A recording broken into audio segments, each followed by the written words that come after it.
नमस्कार दोस्तों, एक बार फिर से आपका ऑल जॉब लाइव के अंदर स्वागत है। ऑल जॉब लाइव के अंदर आपका स्वागत है। यहाँ पर सारी जॉब लाइव रहती है और सारी जॉब क्या है, अपडेटेड रहती है। तो किसी को भी भर्ती की जानकारी चाहिए, हर भर्ती को देखना चाहते हैं तो वो लोग इस चैनल को सब्सक्राइब कर लें, ताकि आपको हर भर्ती की अपडेट टाइम से मिलते रहे, आपकी कोई भी जानकारी छूटे नहीं। आपको डिटेल में डिस्कशन किया जाएगा। किसी का भी कोई भी डाउट है तो आप कमेंट सेक्शन में कमेंट कर दे रहे हो। कमेंट सेक्शन का जवाब तभी दिया जाएगा जब आप इस चैनल को लाइक करेंगे, सब्सक्राइब करेंगे, क्योंकि नहीं तो आपको अपडेट ही नहीं मिलेंगे, आपको डाउट रहेंगे। और आप टेलीग्राम चैनल को ज्वाइन कर ले, जहाँ से आपको इस वीडियो के डिस्क्रिप्शन में दिया गया है, और वहाँ से आप ये PDF प्राप्त कर सकते हैं। कोई भी फॉर्मेट आप प्राप्त कर सकते हैं। टेलीग्राम चैनल पर हर भर्ती का लिंक डायरेक्ट दिया जाता है, जहाँ से आप सीधा अपने मोबाइल से आवेदन कर सकते हैं, या फॉर्म कोई भी है आप मोबाइल से या आप ई-मित्र से फॉर्म भर सकते हैं। ये जो भर्ती आज की हम डिस्कशन करने वाले हैं, ये किसकी? राजस्थान कर्मचारी चयन बोर्ड द्वारा जारी भर्ती की गई है। ये किसने? स्टेनोग्राफर और निजी सहायक की भर्ती है, दोनों का संयुक्त आवेदन है। ठीक है। इसके अंदर कितने पद हैं? शासन सचिवालय के अंदर जो 194 पद हैं, ठीक है, और निजी सहायक वगैरह इनके लिए 257 पद, टोटल 451 पदों की भर्ती है। ठीक है, ये गैर निजी क्षेत्र और बाकी को टोटल 474 पदों की भर्ती की गई है। ठीक है, ऐसी स्टेनोग्राफर और इसके लिए है।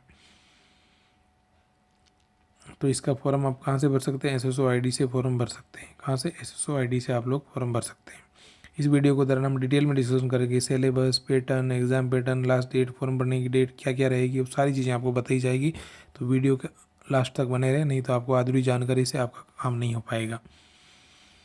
नेक्स्ट है ऑनलाइन प्रक्रिया। ऑनलाइन आपको पता ही है, SSO ID के थ्रू आप जाके या ई-मित्र के मोबाइल से भी आप आवेदन कर सकते हैं। SSO ID होनी चाहिए, या इस वेबसाइट पर जाके भी आप आवेदन कर सकते हैं, या SSO ID पे जाके लॉगिन करके सिटीजन के अंदर जाकर रिक्रूटमेंट पोर्टल के ऊपर जाकर आप अप्लाई का ऑप्शन आएगा, अप्लाई नहीं करें उससे पहले आप रिक्रूटमेंट में OTR को अपडेट कर लें, अपना OTR अपडेट कर लें, OTR बना लें। ठीक है, उसके आपसे आप इसका आवेदन कर सकते हैं। उसके बाद ये आधार कार्ड का सत्यापन होगा OTR के अंदर। ठीक है, OTR में क्या होगा? आपका आधार कार्ड का सत्यापन होगा। OTR आपका कंप्लीट होने के बाद ही आप फॉर्म भर पाएंगे। OTR 1 टाइम रजिस्ट्रेशन होता है। SSO पोर्टल के अंदर आप लॉगिन करेंगे, वहाँ पर एक रिक्रूटमेंट आएगा, उसके अंदर आपको अपडेट करना है OTR। ठीक है, उसमें आपको फीस भी लगेगी। यदि आधार कार्ड नहीं है तो ठीक है, आपको घोषणा करनी पड़ेगी। इसमें क्या है कि मूल निवासी प्रमाण पत्र आपके पास होना चाहिए, लेटेस्ट आप अपडेट कर दें। डिजिट लॉकर से भी आप मार्कशीट को अपलोड सीधा कर सकते हैं। ठीक है, ये सारी चीज़ें आप लोगों के लिए है ही हैं। यहाँ से फॉर्म भर से किसी को कुछ भी डाउट है तो आप बाद में पूछ सकते हैं। एक बार पंजीयन जो शुल्क है वो आपको पता ही है, SSO ID से जाकर ये पंजीयन शुल्क 1 टाइम पंजीयन शुल्क है। ये कौन से के लिए? 600 रुपये जनरल के लिए हैं, और दूसरों के लिए, पिछड़ा वर्ग, दिव्यांगजन, उनके लिए 400 है। ठीक है, बाकी सबके लिए 400, और बाकी सब ये आपके जो पद हैं विभागवार, श्रेणीवार, आपके लिए पद का रिजर्वेशन कोटा वगैरह सब दिया गया है।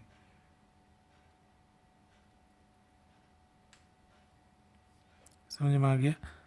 ये सारे पद आपके डिटेल में 194 पद हैं, जो किसके? स्टेनोग्राफर की डिटेल में दिए गए हैं, किसके कितने पद हैं, कौन से, वो OBC ST के अंदर। ठीक है, इसके अलावा जो दिव्यांगजन हैं उन सब के लिए ये जो कोटा दिया गया, उत्कृष्ट खिलाड़ी हैं, इन भूतपूर्व सैनिक हैं, उसके लिए भी दिया गया है। ये सारी चीज़ें आपके लिए डिटेल में डिस्कशन दी हुई है।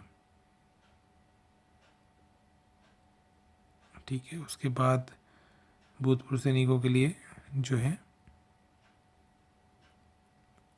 ठीक है, उसके बाद निजी सहायक जो आप बनेंगे उसके लिए भी दिया गया है।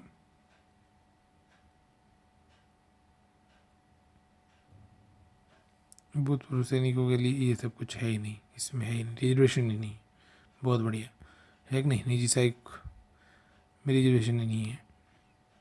तो अब आप जो भी डिटेल में जो सब लोग फॉर्म भरना चाहते हैं उन सब लोगों के लिए जो आवेदन, जो भी प्रक्रिया है वो इस तरह से है ही है। ठीक है, जाति, पिछड़ी जाति, राजस्थान कमजोर लोग, इन सब के लिए आरक्षण है। ठीक है, SC ST OBC और दिव्यांगजन, उन सब के लिए, परित्याग महिला, विधवा महिला, उन सब के लिए रिजर्वेशन है, मैंने आपको बता दिया है। ठीक है, उसके बाद भूतपूर्व सैनिकों के लिए भी अपना एज पर उनकी कैटेगरी के अंदर ही आवेदन है।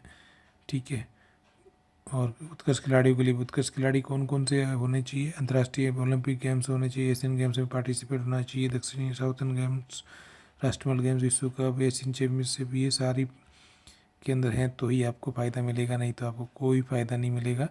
ठीक है, यूनिवर्सिटी फेडरेशन की तरफ से या सरकारी जो है उन्हीं को मिलेगा। नुक्कड़ के क्रिकेट खेलने से आपको कोई फ़ायदा नहीं मिलने वाला है। ठीक है, उसमें आपका कोई वो नहीं है। दिव्यांगजन है उनके लिए ही है, उसी क्षेत्र के जो भी अभ्यर्थी हैं उनके लिए, उनकी वहाँ के हैं तो वहाँ के लिए आवेदन कर सकते हैं। अब इसके अंदर पे लेवल क्या रहेगा, पे लेवल 10 रहेगा। पे मैट्रिक्स, ठीक है, क्या रहेगा, 10 रहेगा। सीधी भर्ती है। ठीक है, आपको 2 वर्ष का क्या रहेगा, आप 2 वर्ष के लिए प्रोबेशन पीरियड रहेगा, उसके बाद आपका सारी चीज़ें दी जाएगी। इसके अतिरिक्त आपको सारी चीज़ें दी गई, महंगाई भत्ता, वेतन विशेष, ये सारी चीज़ें आपको मिलेगी। अब आप बात करते हैं हम योग्यता क्या होनी चाहिए, पात्रता क्या होनी चाहिए। आप 12th पास होने चाहिए। क्या होने चाहिए, 12th पास होने चाहिए। 12th पास होने चाहिए। उसके अलावा आपके पास कंप्यूटर का कोर्स होना चाहिए, O लेवल, कोई भी कंप्यूटर का एक कोर्स होना चाहिए आपके पास जो यूनिवर्सिटी से होना चाहिए, या RSCIT होना चाहिए, तभी आप फॉर्म भर सकते हैं। आपको हिंदी का ज्ञान होना चाहिए, देवनागरी लिपि होनी चाहिए, इसके बारे में आपको सबको नॉलेज होना चाहिए।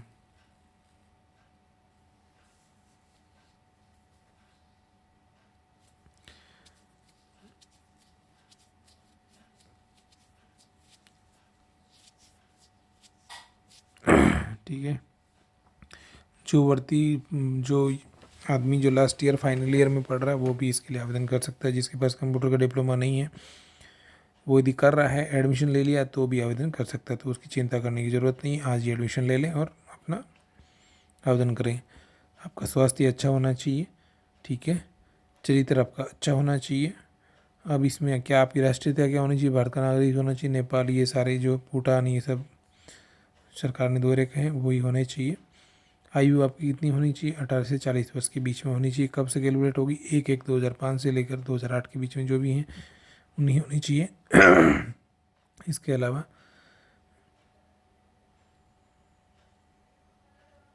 ठीक है, इसमें अतिरिक्त 3 साल की छूट दी गई है। ठीक है, अब बाकी सबके लिए रिजर्वेशन, SC ST जनरल जो महिलाएं हैं उन सब के लिए 5 वर्ष, 10 वर्ष, सभी के लिए एज पर गवर्नमेंट नॉर्म्स के हिसाब से आपको छूट है। तो 18 से 40, 18 से 45 तक आप कुछ लोगों की छूट है। अलग अलग कैटेगरी के हिसाब से किसी को कोई डाउट है तो आप पूछ सकते हैं। ठीक है, विधवा महिलाओं के लिए भी छूट दी जाएगी। ठीक है, पेंशन जो सरकार के नियम है उसके अनुसार आपको पेंशन मिलेगी। ठीक है, विवाह पंजीयन के अनुसार विवाह सर्टिफिकेट आपके पास होना बहुत ज़रूरी है।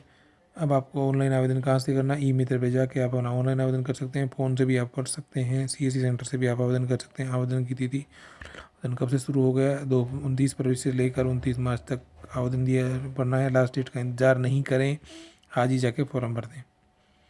ठीक है, परीक्षा का आयोजन कैसे होगा, ऑफलाइन OMR बेस्ड परीक्षा होगी। ठीक है, प्रवेश पत्र आपको जारी किया जाएगा वेबसाइट के ऊपर। ठीक है, जो भी क्वेश्चन होंगे उसका ना, जहाँ पर आप कभी काम कर रहे हैं उसकी NOC लेना बहुत ज़रूरी है। अयोग्यताएँ, इसमें कौन कौन फॉर्म नहीं भर सकता है, जिसके एक से ज़्यादा पत्नी है, ठीक है, या एक से ज़्यादा पति हैं, वो सब कोई भी आवेदन नहीं कर सकते हैं, इसमें लिखा गया है। ठीक है, और इसको जिसको भी डिटेल में चाहिए, डिस्कशन चाहिए, वो सब लोग इसका PDF ले सकते हैं। ठीक है, आवेदन कैसे करना है आपको मैंने पहले ही बता दिया। आवेदन के लिए आपको क्या करना पड़ेगा, ठीक है, आपको आवेदन ऑनलाइन भरना होगा। दिशा निर्देश को एक बार पढ़ लेना है। फ़ोन से भी आवेदन कर सकते हैं, या नहीं तो आप ई-मित्र से भी आवेदन कर सकते हैं। ठीक है, SSOID के थ्रू आपका आवेदन होगा। ठीक है, कोई भी कैंडिडेट एक बार आपको अपात्र घोषित किया गया है राजस्थान सरकार कर्मचारी चयन तक, तो वो फॉर्म नहीं भरे। ठीक है, आपको फॉर्म भरने के लिए क्या करना पड़ेगा, सबसे पहले यहाँ से वेबसाइट पे जाना है, फ़ोटोग्राफ अपलोड करने हैं, फ़ोटोग्राफ, सिग्नेचर, ये सारी रंगीन पासपोर्ट फ़ोटो, उसका वाइट मतलब बैकग्राउंड जो है हल्का सफ़ेद होना चाहिए। आप वैसे चेहरा गिरा हुआ नहीं हो, मतलब कवर किया हुआ नहीं होना चाहिए, चश्मा हुआ नहीं होना चाहिए, फ़ोटो JPG फॉर्मेट में होना चाहिए, फाइल 50 KB से ज़्यादा नहीं होना चाहिए, ये सारे, और सिग्नेचर। ठीक है, ये सब आपके अपलोड होंगे, उसके बाद आप आवेदन कर सकते हैं। ठीक है, और किसी को कुछ भी डाउट है तो आप अपने कमेंट सेक्शन में कमेंट करके पूछ सकते हैं। OTR के थ्रू आपका SSO ID के थ्रू आपका आवेदन होगा। उसके अलावा आपका श्रुति लेखन का भी टेस्ट होगा। ठीक है, अभ्यर्थी को प्रमाण पत्र वगैरह सब, शिक्षक योग्यता का प्रमाण पत्र अंतिम वर्ष में पढ़ रहा है तो वो भी फॉर्म भर सकता है। मैंने पहले ही बताया, मूल दस्तावेज आपके पास सब होने चाहिए। ठीक है, और किसी को कुछ भी डाउट है तो आप पूछ सकते हैं।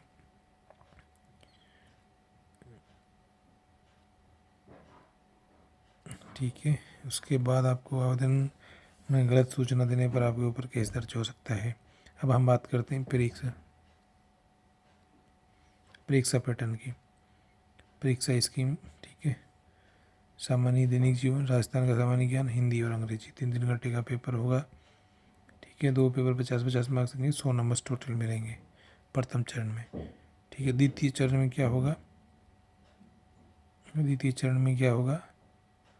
आपकी टाइपिंग टेस्ट होगा 10 मिनट, कंप्यूटर पर लेख 60 मिनट में, ये 100 अंक का होगा। ये भी 10 मिनट 70 मिनट का होगा और ये 100 नंबर का होगा। ये आपके दोनों टेस्ट होंगे, टाइपिंग टेस्ट और स्टेनो टेस्ट होंगे। ठीक है, पहले आपके 2 जो पेपर होंगे 6 घंटे, मतलब 3 घंटे के 2 पेपर होंगे 100 मार्क्स के। ठीक है, प्रश्न पत्रों का लेवल क्या होगा? माध्यमिक लेवल का, 12 लेवल की भर्ती है तो 12 लेवल की भर्ती होगी। ठीक है, 2 चरणों में होगा, बता ही दिया, पहला चरण और दूसरे चरण। दूसरे चरण में क्या होगा? आपका टाइपिंग टेस्ट, स्टेनो टेस्ट होंगे। ठीक है, आपको पता ही राजस्थान में 40% लाना अनिवार्य होता है, दोनों को मिला के 40% लाना अनिवार्य है। ठीक है, ABCD 5 ऑप्शन आते हैं, वो तो आपको सबको पता ही है। ठीक है, कोई भी ऑप्शन खाली नहीं छोड़ना होगा, आपको ऑप्शन भरना ही होगा। आपका डिटेल में ये सिलेबस है, पेपर 1 का क्या है? Detail syllabus. जिसको भी डिटेल सिलेबस चाहिए वो टेलीग्राम चैनल ज्वाइन कर लें और चैनल को सब्सक्राइब कर लें, तो आपको ये चैनल को जो लोग सब्सक्राइब कर लेंगे उनको ये सब्सक्राइब करके टेलीग्राम चैनल ज्वाइन कर लेंगे, उनको ये सब सिलेबस डिटेल में मिल जाएगा। ठीक है, इसमें सारे ये टॉपिक हैं पेपर 1 के लिए, सामान्य ज्ञान, दैनिक जीवन के जो मुद्दे हैं। ठीक है, उसके बाद हम लोग जो नेक्स्ट है क्या आएगा? सामान्य ज्ञान का ये जो सारे टॉपिक, राजस्थान का जी का क्वेश्चन का आपको पैटर्न बता ही दिया। ऑब्जेक्टिव टाइप का आएंगे, मैक्सिमम कितना मार्क्स होंगे? 100 होंगे। क्वेश्चन कितने होंगे? 150 होंगे। ड्यूरेशन कितना रहेगा? 3 घंटे रहेंगे। All question carries equal marks, there will be no negative marking. इसमें क्या है? नेगेटिव मार्किंग नहीं रहेगी, ये सबसे अच्छी बात है। क्या है? नेगेटिव मार्किंग बिल्कुल नहीं है। पेपर 2 में क्या है? सामान्य हिंदी का टेस्ट होगा, सामान्य इंग्लिश का टेस्ट होगा। ठीक है, ये भी कैसा पेपर रहेगा? ऑब्जेक्टिव टाइप पेपर रहेगा, 100 मार्क्स रहेंगे। नंबर ऑफ क्वेश्चन 150 रहेंगे। ड्यूरेशन 3 घंटे का रहेगा। सब क्वेश्चन एक पूरे मार्क्स होंगे। नेगेटिव मार्किंग नहीं है, नो नेगेटिव मार्किंग। बहुत बढ़िया, नेगेटिव मार्किंग बिल्कुल नहीं है। समझ में आया?